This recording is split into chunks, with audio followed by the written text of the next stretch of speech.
그 4장도 함께 보겠는데요.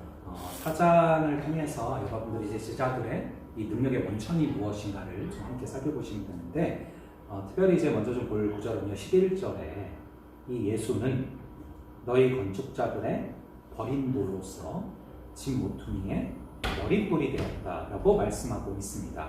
이 건축자들이 버린 돌, 즉 이것이 십자가와 그리고 부활을 얘기하는 것입니다.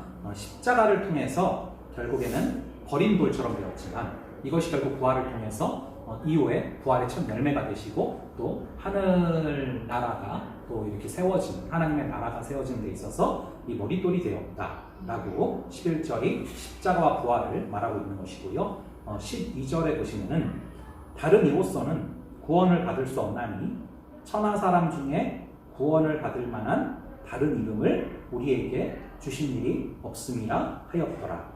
자, 여러분, 이 구절을 통해서 오직 예수 그리스도를 통해서만 구원에 이를 수 있다. 사실은 이 지점이 가장 기독교가 독선적이라고 세상한테 지탄을 받을 수밖에 없게 되는 부분인데, 그래도 어찌할 수 없습니다. 타협할 수가 없는 부분이고요.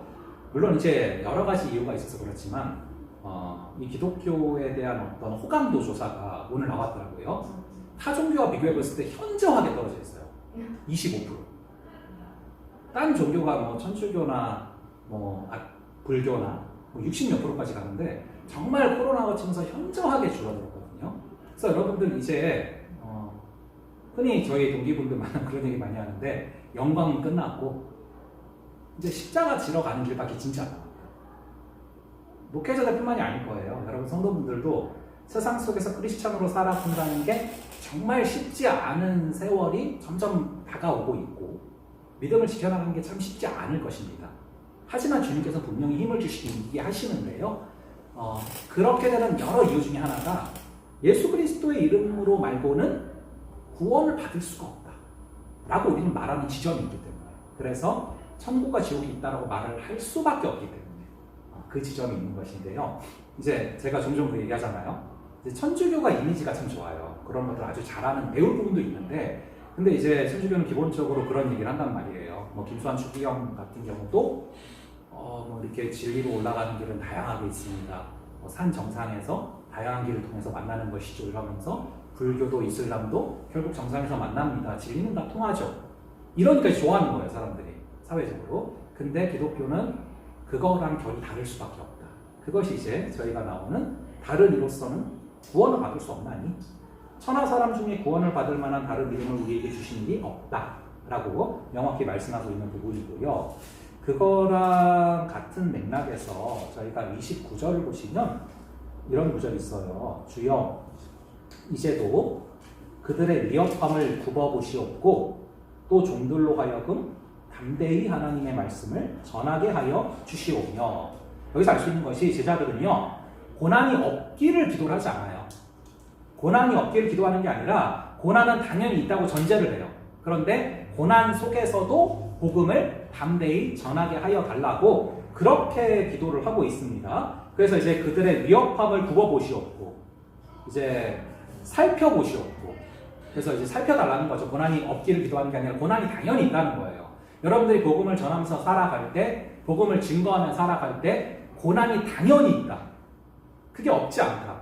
오히려 제자들은, 그거를 지금 사도들은 그것을 전제하고서 그런 고난들이 있지만 그 속에서도 담대히 복음을 증거하며 살아갈 수 있게 해달라고 기도하는 것입니다. 그래서 여러분, 저희가 하나님의 뜻을 이루면서 나아갈 때 고난이 없을 수가 없어요. 그러니까 여러분, 저희가 오히려 걸어가면서 너무 이렇게 공격이 없는 것도 이상하다는 말씀을 제가 한번 드린 적이 있어요. 사단은 반드시 하나님의 뜻이 이루어지고 있는 곳은 공격해요. 그래서 여러분, 성령이 충만한 곳에는 분명히 사단의 공격이 있습니다. 왜냐하면 이걸 그대로 두면은 하나님의 나라가 확장되어 가니까 이걸 가만두지 않는 거예요. 왜냐하면 공중의 권세 잡은 자기 때문에. 이 세상에서 권세를 분명히 부리고 있기 때문에 다양한 방식으로 공격을 해요. 그래서 거꾸로 아무런 시험도 없다. 그러면은 사단도 쟤네는 건드릴 필요도 없어. 알아서 잘못 나가고 있어. 그래서 여러분들이 오히려 공격이 있다라는 것이 지금 하나님 뜻이 이루어지고 있는 중이구나. 진통 중에 그래서 있는 것이구나. 그걸 기억하시면서 제자들처럼 고난이 없기를 기도하는 게 아니라 고난 있어요. 하나님 뜻대로 살아가면. 근데 그 가운데 담대하게 복음을 증거하며 살 수 있도록 기도를 해야 된다는 것이 29절에 나오는 부분이고요. 그리고 이제 보시면은 그렇게 담대히 하나님의 말씀을 전할 때 30절에 보면은 손을 내밀어 병도 낫게 되고 표적과 기사가 벌어지고 변화가 생기는 것이죠. 그렇게 말씀과 변화가 이어진다는 것을 우리가 바라보게 되고요. 그 다음에 여러분 32절부터 37절까지 35절까지 뭐 쭉 보시면은 믿는 무리가 한 마음과 한 뜻이 되어 모든 물건을 서로 통용하고 자기 재물을 조금이라도 자기 것이라는 이가 없었고 사도들이 큰 권능으로 주 예수의 부활을 증언했고 무리가 큰 은혜를 받았고 그 중에서 가난한 사람이 없으니 이는 밭과 집 있는 자는 팔아 그 판 것의 값을 가져다가 사도들의 발 앞에 뒀고 뭐 이런 게 나오는데 성령 충만한 능력에 사로잡히자 아낌없이 물건과 재물을 나누게 되었다. 자 여러분 이것은 꼭 물질만을 얘기하는 게 아니에요. 성령이 충만히 임하는 그곳에는 자신이 가지고 있는 걸 가지고 뭐라도 나누고 싶은 거예요.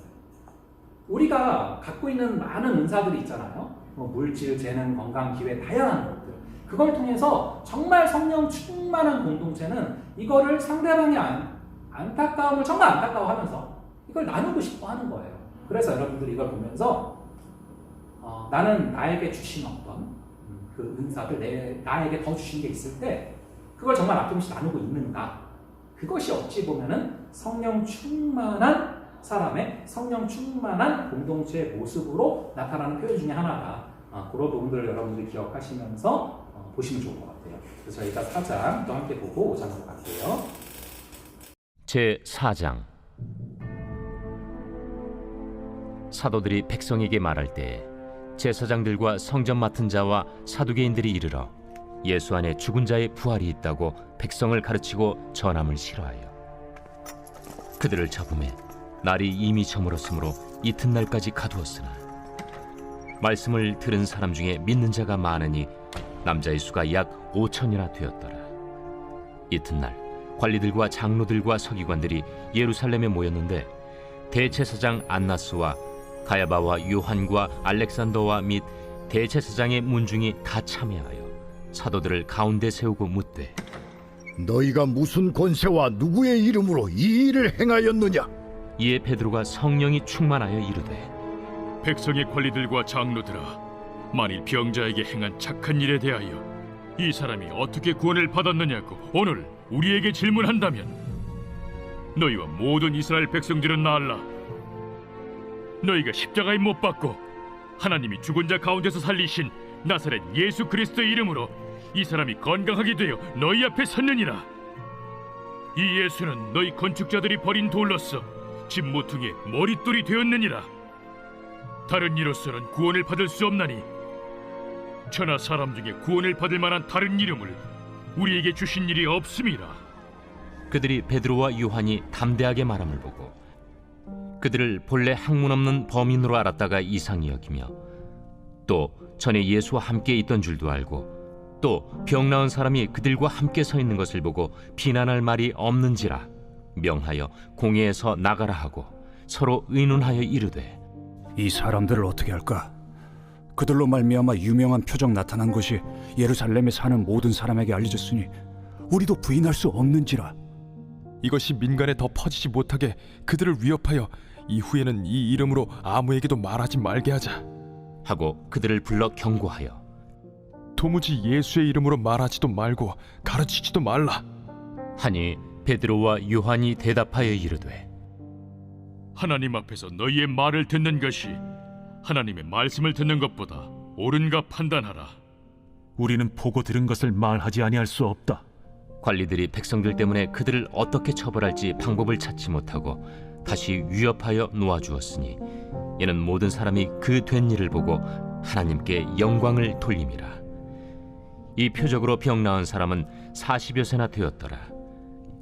사도들이 노임에 그 동료에게 가서 제사장들과 장로들의 말을 다 알리니 그들이 듣고 한 마음으로 하나님께 소리를 높여 이르되 대주제여, 천지와 바다와 그 가운데 만물을 지은 이시여, 또 주의 종 우리 조상 다윗의 입을 통하여 성령으로 말씀하시기를 어찌하여 열방이 분노하며 족속들이 허사를 경영하였는고. 세상의 군왕들이 나서며 관리들이 함께 모여 주와 그의 그리스도를 대적하도다 하시니로소이다. 과연 헤롯과 본디오 빌라도는 이방인과 이스라엘 백성과 합세하여 하나님께서 기름 부으신 거룩한 종 예수를 거슬러 하나님의 권능과 뜻대로 이루려고 예정하신 그것을 행하려고 이 성에 모였나이다. 주여, 이제도 그들의 우여픔을 굽어보시옵고 또 종들로 하여금 담대히 하나님의 말씀을 전하게 하여 주시오며 손을 내밀어 병을 낫게 하시옵고 표적과 기사가 거룩한 종 예수의 이름으로 이루어지게 하옵소서. 빌기를 다음에 모인 곳이 진동하더니 무리가 다 성령이 충만하여 담대히 하나님의 말씀을 전하니라.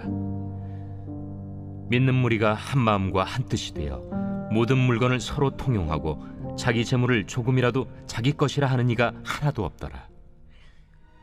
사도들이 큰 권능으로 주 예수의 부활을 증언하니 무리가 큰 은혜를 받아 그 중에 가난한 사람이 없으니 이는 밭과 집 있는 자는 팔아 그 판 것의 값을 가져다가 사도들의 발 앞에 두매 그들이 각 사람의 필요를 따라 나누어 줍니다. 그부로에서 난 레위족 사람이 있으니 이름은 요셉이라. 사도들이 일컬어 바나바라 하니 번역하면 위로의 아들이라. 그가 밭이 있음에 팔아 그 값을 가지고 사도들의 발 앞에 두니라.